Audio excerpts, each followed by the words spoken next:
తెలంగాణ ప్రభుత్వం ప్రతిష్టాత్మకంగా చేపట్టిన 6 గ్యారంటీల పథకం అమలుకు దరఖాస్తుల స్వీకరణ జరుగుతోంది. దరఖాస్తుల కోసం ఉదయం నుండే ప్రజలు బారులు తీరారు. క్యూ లైన్లో నిలుచుని దరఖాస్తులు సమర్పిస్తున్నారు. 100 రోజుల్లో 6 గ్యారంటీ స్కీమ్స్ అమలు చేసేలా అడుగులు వేస్తున్న ప్రభుత్వం అభయహస్తం పేరుతో 5 గ్యారంటీ పథకాల అమలుకు రెడీ అయింది. దీనికోసం ఇవాళ్టి నుండి జనవరి 6వ తేదీ వరకు ప్రజాపాలన కార్యక్రమంలో దరఖాస్తులు స్వీకరిస్తోంది. అయితే కొన్ని చోట్ల దరఖాస్తులు దొరక్క ప్రజలు ఇబ్బందులు పడుతున్నారు. ఉదయం నుండే క్యూ లైన్లలో వేచి ఉన్నప్పటికీ దరఖాస్తులు అందలేదని ఆవేదన చెందుతున్నారు. హైదరాబాద్, మలకపేట ప్రజాపాలనలో 6 గ్యారంటీల కేంద్రాల్లో దరఖాస్తు పత్రాలు లేకపోవడంతో ప్రజలు ఇబ్బందులు పడుతున్నారు. ఉదయం 8 గంటలకే పెద్ద సంఖ్యలో ప్రజలు కేంద్రాలకు చేరుకున్నారు. దరఖాస్తు పత్రాలు లేకపోవడంతో అసహనానికి గురవుతున్నారు. ఇదే అదునుగా జిరాక్స్ కేంద్రాల్లో దరఖాస్తుల పత్రాల్ని 10 రూపాయలకు అమ్ముతున్నారు.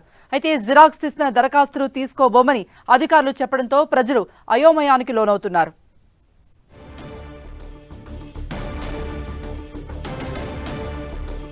గృహలక్ష్మి, గృహజ్యోతి, ఇందిరమ్మ ఇళ్లు, రైతు భరోసా, చేయూత పథకాలకు చెందిన దరఖాస్తులు స్వీకరించనుంది ప్రభుత్వం.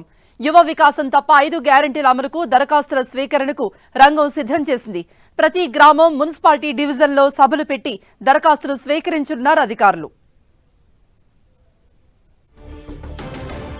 సభలు 2 సెషన్స్ లో నిర్వహించాలని అధికారులకు సూచనలు చేసింది ప్రభుత్వం. ఉదయం 8 గంటల నుండి మధ్యాహ్నం 12 గంటల వరకు, మధ్యాహ్నం 2 గంటల నుండి సాయంత్రం 6 గంటల వరకు ప్రజల నుంచి దరఖాస్తులు స్వీకరించనున్నట్టుగా తెలిపారు సీఎం రేవంత్ రెడ్డి. ఇక ఈ గ్యారంటీ పథకాలతో పాటు ప్రత్యేకంగా మరో కౌంటర్ ఏర్పాటు చేయనున్నారు. ప్రత్యేకంగా ఏర్పాటు చేసిన ఈ కౌంటర్లో రేషన్ కార్డు, ఇతర సమస్యలకు చెందిన దరఖాస్తులు స్వీకరించబోతోంది సర్కార్.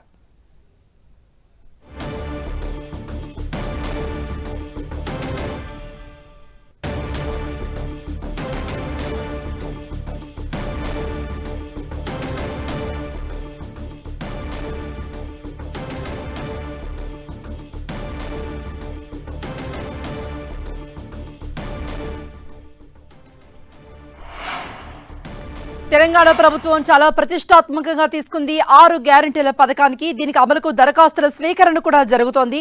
దరఖాస్తుల కోసం ఉదయం నుండే ప్రజలు బారులు తీరారు. క్యూ లైన్లో నిల్చొని ఉదయం 8 గంటల నుండి కూడా వాళ్ళంతా కూడా క్యూ లైన్లో ఉన్నారు. 100 రోజుల్లో 6 గ్యారంటీ స్కీమ్స్ అమలు చేసేలా ప్రభుత్వం అడుగులు వేస్తోంది. అభయహస్తం పేరుతో 5 గ్యారంటీల పథకాల అమలుకు రెడీ అయింది. దీనికోసం ఇవాళ్టి నుండి జనవరి 6వ తేదీ వరకు ప్రజాపాలన కార్యక్రమంలో దరఖాస్తులు స్వీకరిస్తోంది. అయితే కొన్ని చోట్ల దరఖాస్తులు దొరక్క ప్రజలు ఇబ్బందులు పడుతున్నారు. ఇంకా దీనిపై మరిన్ని అప్డేట్స్ ఇవ్వడానికి మా ప్రతినిధి కొండల్ లైవ్ లో జాయిన్ అవుతున్నారు. కొండల్, మరి దరఖాస్తులు అందని వాళ్ళ పరిస్థితి ఏంటి? జిరాక్స్ కూడా తీసుకోమంటున్నారు కాబట్టి వాళ్ళకి ఏమైనా మరోసారి అవకాశం కల్పిస్తారా? ఖచ్చితంగా ఈ రోజు నుంచి మొదలుకుంటే జనవరి 6 వరకు కూడా ఈ ప్రజాపాలన కార్యక్రమం ఉంటుంది కాబట్టి ఎవరు కూడా ఈరోజు దరఖాస్తు చేయలేకపోయినప్పటికీ కూడా రేపు చేయలేకపోయినప్పుడు ఆందోళన అవసరం లేదన్నది ప్రభుత్వం నిన్న దీనిపైన చాలా స్పష్టంగా సీఎం రేవంత్ రెడ్డి చెప్పడం జరిగింది. ఈరోజు మినహాయిస్తే 6 వరకు కూడా అప్లై చేయలేకపోయిన వాళ్ళు కూడా దాని తర్వాత కూడా అప్లికేషన్లు సబ్మిట్ చేసుకునే అవకాశాన్ని కూడా కల్పించాం. గ్రామ పంచాయతీలో సెక్రటరీ, విలేజ్ సెక్రటరీ ఉంటాడు, అదేవిధంగా సర్పంచ్ ఉంటారు. వీళ్ళందరూ నేతృత్వంలో అక్కడ కూడా కౌంటర్ ఉంటుంది కాబట్టి వాళ్ళు కూడా చేసుకునే అవకాశం ఉంది. అయితే ఈ రోజు నుంచి జనవరి 6 వరకు ప్రతిరోజు 2 సభలు ఉంటాయి. ఉదయం 8 నుంచి 12 వరకు, అదేవిధంగా 2 నుంచి 6 వరకు ఉంటాయి. కాబట్టి ఈ 2 సభల్లో ఒకవేళ ఈరోజు తొలి రోజు కాబట్టి ఒకవేళ కొంత సమయానికి అనుకూలంగా అక్కడికి అప్లికేషన్ ఫామ్ అందకపోయినా, ఒకవేళ ఈరోజు వీలు కాకపోయినా, ఈరోజు ఊరికి దూరంగా ఉండి రాలేకపోయినప్పుడు కూడా ఆందోళన చెందాల్సిన అవసరం లేదు. జనవరి 6 వరకు చేసుకోవచ్చు. దాని తర్వాత కూడా అప్లికేషన్ సబ్మిట్ చేసుకునే అవకాశాన్ని ప్రభుత్వం కల్పించింది. కాబట్టి ఇక్కడ ప్రజలు కూడా ఎవరు ఆందోళన పడవద్దన్నది ప్రభుత్వం చెప్తూ వస్తుంది. మొత్తానికి ఈ ప్రజాపాలన కార్యక్రమం ఈరోజు మొత్తం రాష్ట్ర వ్యాప్తంగా ఉన్న 12,629 గ్రామ పంచాయతీల్లో గ్రామ సభలు నిర్వహించబోతున్నారు. అదేవిధంగా మున్సిపల్ కార్పొరేషన్లో ఉన్న 3,626 వార్డుల్లో కూడా ఈ వార్డు సభలు నిర్వహించబోతున్నారు. కాబట్టి అక్కడికి వచ్చి ప్రజలకు ఏర్పాటు కూడా చేశారు. ఒకవేళ కొన్ని చోట్ల సకాలంలో అప్లికేషన్ ఫామ్ చేరలేకపోయినప్పుడు కూడా ఆందోళన అవసరం లేదన్నది ప్రభుత్వం చెప్తుంది.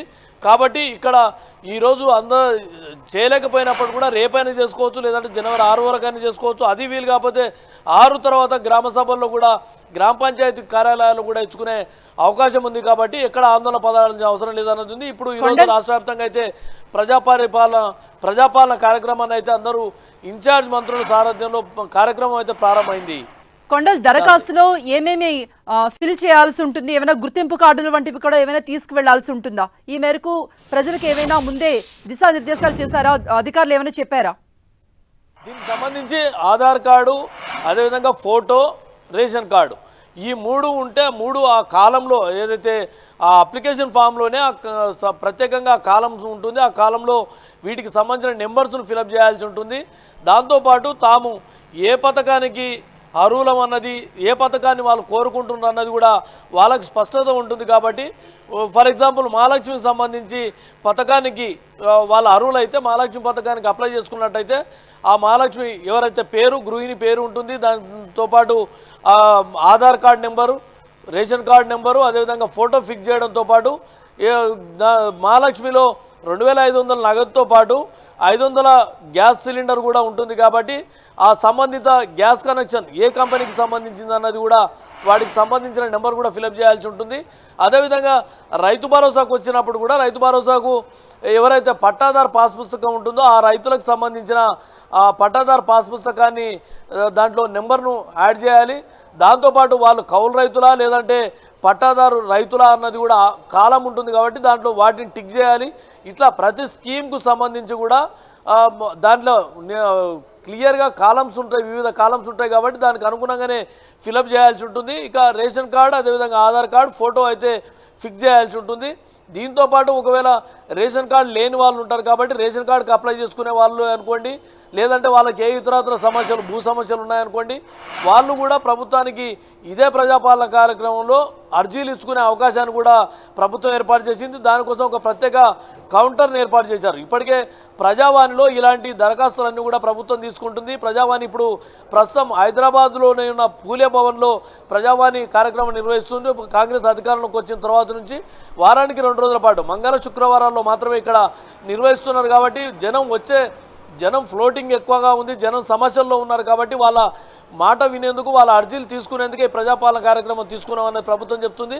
అదేవిధంగా ఇక్కడికి రాలేని వాళ్ళు కూడా ఈ ప్రజాపాలన కార్యక్రమం కొనసాగుతుంటుంది. కాబట్టి ఈ వారం రోజుల పాటు ఆయా కౌంటర్స్ ఏదైతే ఎక్కడైతే గ్రామ సభలు ఉంటాయో అక్కడే ప్రత్యేకంగా వారికి ఒక కౌంటర్ కూడా ఏర్పాటు చేసింది. కాబట్టి వారికి అక్కడ వాళ్ళ దానికి సంబంధించిన దరఖాస్తులు కూడా అక్కడ సబ్మిట్ చేసుకునే అవకాశాన్ని కూడా ప్రభుత్వం కల్పించింది. మొత్తానికైతే ఎక్కడ కూడా ప్రజల వద్దకు పాలన తీసుకెళ్లడం కాన్సెప్ట్. కాబట్టి ప్రభుత్వం ఇప్పుడు ప్రజల వద్దకు వెళ్తుంది. కాబట్టి అక్కడ వారికి ఉన్న సమస్యలు అనుకోండి, వారికి కావాల్సిన అవసరాలు అనుకోండి, ప్రభుత్వం దృష్టికి తీసుకురావాల్సిన అంశాలు అనుకోండి, అవన్నీ కూడా ఈ ప్రజాపాలన కార్యక్రమం ద్వారా ఇచ్చుకునే అవకాశం కల్పించింది ప్రభుత్వం అని చెప్పుకోవచ్చు. ఓకే కొండల్, ఇక మలక్పేటలో మా ప్రతినిధి కిరణ్ లైవ్ లో జాయిన్ అవుతున్నారు, మరిన్ని అప్డేట్స్ ఇస్తారు. కిరణ్, అక్కడ ఎంతమంది క్యూ లైన్ లో ఉన్నారు, వాళ్ళు ఏమంటున్నారు, దరఖాస్తు అన్ని కూడా ఫిల్ చేసుకుని వచ్చారా, వాళ్ళకు పూర్తి అవగాహన ఉందా? కృప కొత్త ప్రభుత్వం కొలువు తీరిన తర్వాత వారిచ్చిన 6 గ్యారంటీలని దశల వారీగా అమలు చేసేందుకు ఈ రోజు నుంచి కూడా ప్రజాపాలన పేరుతో కూడా ఇటు తెలంగాణ వ్యాప్తంగా ఇటు లబ్ధిదారుల నుంచి కూడా దరఖాస్తులు స్వీకరిస్తున్నారు. 6 దరఖాస్తులకు సంబంధించి కూడా ఇప్పటికే ఈ రోజు నుంచి కూడా జనవరి 6 తారీఖు వరకు కూడా ఈ కార్యక్రమం ఉండబోతున్న నేపథ్యంలో ఇటు జిహెచ్ఎంసీ పరిధిలో కూడా పెద్ద సంఖ్యలో 6 గ్యారంటీలకు సంబంధించిన లబ్ధిదారులంతా కూడా దరఖాస్తు చేసుకునేందుకు బాల్దీతున్న పరిస్థితి కనిపిస్తుంది. చాలా చోట్ల ఉదయం 6 గంటల నుంచి కూడా లబ్ధిదారులంతా కూడా ఇటు జిహెచ్ఎంసీ సర్కిల్ వార్డులో ఎక్కడైతే కౌంటర్లు ఏర్పాటు చేశారో అక్కడికి చేరుకొని కూడా వారి సంబంధించిన దరఖాస్తులు కూడా ఫిలప్ చేసే పరిస్థితి కనిపిస్తుంది. ఇక తెలంగాణలో మిగతా జిల్లాలతో పోల్చుకుంటే కూడా జిహెచ్ఎంసీలో అధికారుల నిర్లక్ష్యం కారణంగా కొంత లబ్ధిదారులు ఇబ్బంది పడుతున్నట్టుగా తెలుస్తుంది. కానీ 2 రోజుల ముందు నుంచి కూడా ఈ దరఖాస్తుల స్వీకరణ సంబంధించి కూడా కసరత్తు చేస్తామంటూ అధికారులు చెప్పారు. కానీ జిహెచ్ఎంసీ పరిధిలో చాలా చోట్ల కూడా అందుకు సంబంధించిన దరఖాస్తులు లేకపోవడంతో కూడా గంటల తరబడి లబ్ధిదారులంతా కూడా క్యూలో నిలబడి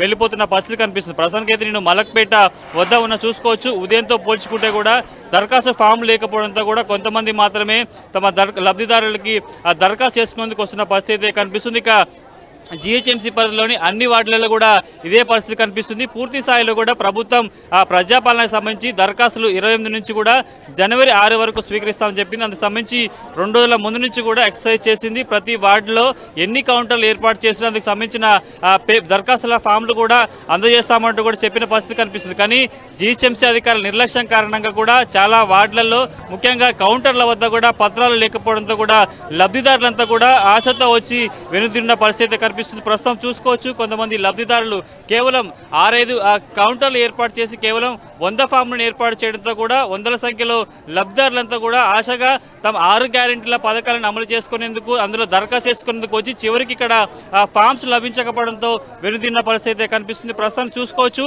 తెలంగాణ వ్యాప్తంగా 95 లక్షల మందికి సంబంధించిన రేషన్ కార్డు హోల్డర్స్ ఉన్నారు. వీరంతా కూడా ఈ 6 గ్యారెంటీల పథకానికి సంబంధించి కూడా లబ్ధిదారులే కాబట్టి ప్రస్తుతానికైతే చాలా చోట్ల కూడా మిగతా జిల్లాలతో పోల్చుకుంటే కొంత జిహెచ్ఎంసీ పరిధిలో కూడా కొంతమంది లబ్ధిదారులు ఇబ్బంది పడుతున్నారు.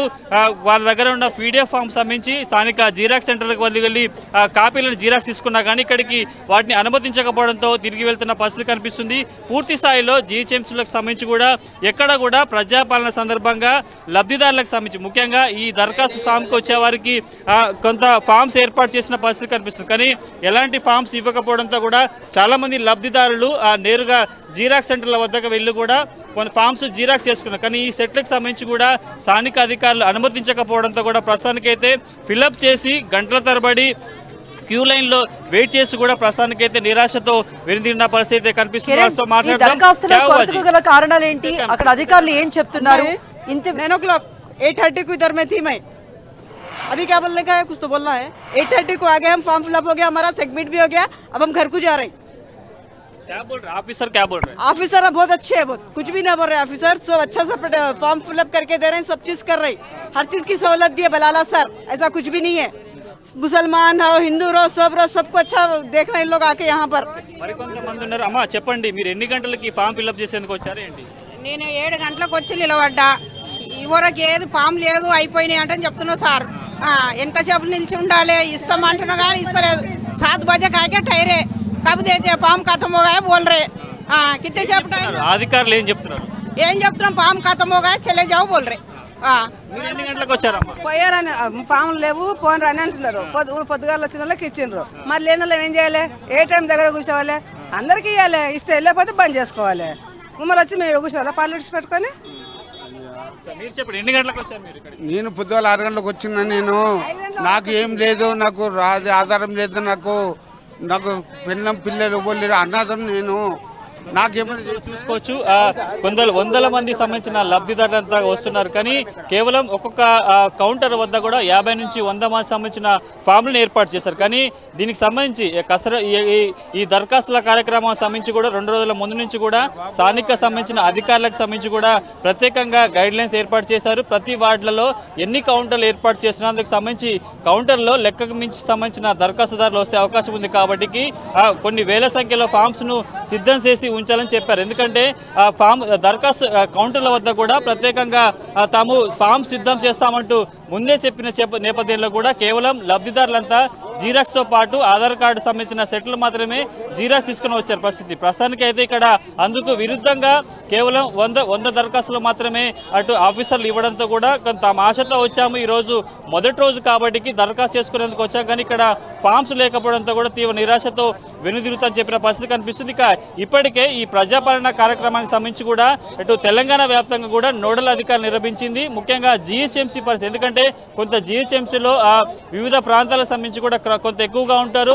అందరూ కూడా దరఖాస్తు చేసుకునేందుకు మొదటి రోజే కొంత ఆసక్తి చూపుతారు. కాబట్టి ప్రస్తుతానికి అయితే అందుకు సంబంధించి కూడా ఏర్పాటు చేశారు. కానీ ప్రస్తుతానికి అయితే ఫీల్డ్లో కొంత దరఖాస్తుల ఫామ్ లేకపోవడంతో కూడా లబ్ధిదారులు ఇబ్బంది పడిన పరిస్థితి కనిపిస్తుంది. కానీ ఈ కార్యక్రమానికి సంబంధించి జనవరి 6 తేదీ వరకు ఉన్నా కానీ మొదటి రోజే కొంత దరఖాస్తుదారులు పోటెత్తడంతో కూడా కొంత గందరగోళ పరిస్థితులు అయితే చాలా చోట్ల జిహెచ్ఎంసీ పరిధిలో మనకైతే కనిపిస్తున్నాయి. కృప. ఓకే కిరణ్. హైదరాబాద్ చందానగర్ ఈ సేవా కేంద్రం దగ్గర ఉద్రిక్తత ఏర్పడింది. దరఖాస్తులు ఇవ్వటం లేదని ప్రజలు ఆందోళనకు దిగారు. ఉదయం నుండి ఈ సేవా కేంద్రం దగ్గర బారులు తీరారు ప్రజలు. ఇప్పటి వరకు దరఖాస్తు ఇవ్వలేదంటూ ఆగ్రహాన్ని వ్యక్తం చేస్తున్నారు. క్యూలో ఉండాలంటూ వారికి విజ్ఞప్తి చేస్తున్నారు పోలీసులు.